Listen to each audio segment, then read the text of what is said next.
Olá, quinto ano, bom dia, tudo bem com vocês? Espero que sim. Então, hoje é uma quinta-feira, dia 13 de agosto de 2020, e vamos começar nossa aula falando um pouquinho sobre geografia, né? Então, vamos falar sobre a população indígena. Nós já vimos na aula de história que o Brasil, essas terras hoje chamamos de Brasil, era um território pertencente a povos indígenas, certo? E aí, com a chegada dos portugueses, de outros europeus, esse espaço foi sendo habitado. Muitos índios morreram, por quê? Porque eles não aceitavam, né, a cultura portuguesa, eles não aceitavam a imposição feita, né, pelos europeus. Muitos deles acabavam morrendo, outros foram escravizados, e com isso a população indígena, que era cerca de 5 milhões de pessoas, né, indígenas, por volta de 1500. Em 2010, apenas 896 mil pessoas se consideram indígenas. Dessas, as 517 mil moram em terras indígenas. Quem faz essa pesquisa é um órgão do governo chamado IBGE. Eles fazem uma pesquisa, geralmente de 5 em 5 anos, 10 em 10 anos, eles fazem essa pesquisa, tá? Para quê? Para conhecer a população.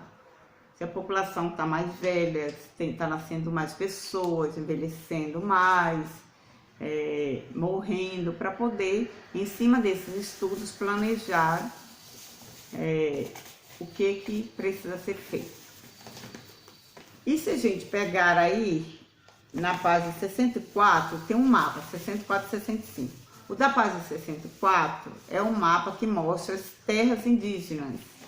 São terras que são demarcadas por um órgão chamado FUNAI. O que é FUNAI?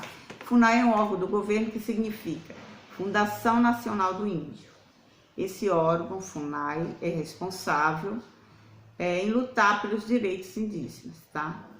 Então, todos esses pontos laranja aí no mapa da página 64 são terras indígenas, tá? Pertence a grupos indígenas. E na página 65, podemos ver o que resta da nossa vegetação nativa. Vegetação nativa são plantas naturais de um lugar. Então, aqui no mapa a gente vê alguns pontos verdes, que é o que resta da nossa floresta. E a maior parte está na região norte do Brasil. Então, se eu comparar com o mapa lá na página 24, eu vou ver que grande parte da floresta que resta no Brasil está na região norte. E com isso também grande parte das reservas indígenas brasileiras estão lá. Por isso que há muito conflito lá. Por quê? Porque os indígenas, né, que são os donos da terra, há pessoas interessadas em desmatar, e aí há muito conflito entre os indígenas e os fazendeiros lá da região. Mas graças aos indígenas que eles têm a cultura de preservar as florestas, é que resta ainda muita floresta lá na região norte. Porque se acabarem com essa floresta aí,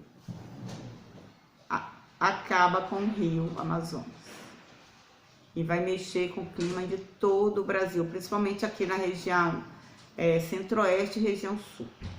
Porque a massa de ar que se forma aqui na região norte influencia também aqui na região sul. Então, vamos torcer que as matas continuem preservadas, que os indígenas continuem lá lutando e vivendo a cultura deles, preservando as nossas matas. Que está lá longe, você pensa que não tem influência aqui, mas tem. influencia no nosso clima e traz muitas consequências se ocorrer muito desmatamento. Eu já citei para vocês o exemplo do rio da minha cidade, que era o rio que eu nadava, que eu pescava quando criança, hoje não tem mais, porque destruíram todas as matas. E era uma região de mata, não era região de caatinga não, era mata atlântica. Hoje eu acho que está pior que a caatinga, em relação à falta d'água.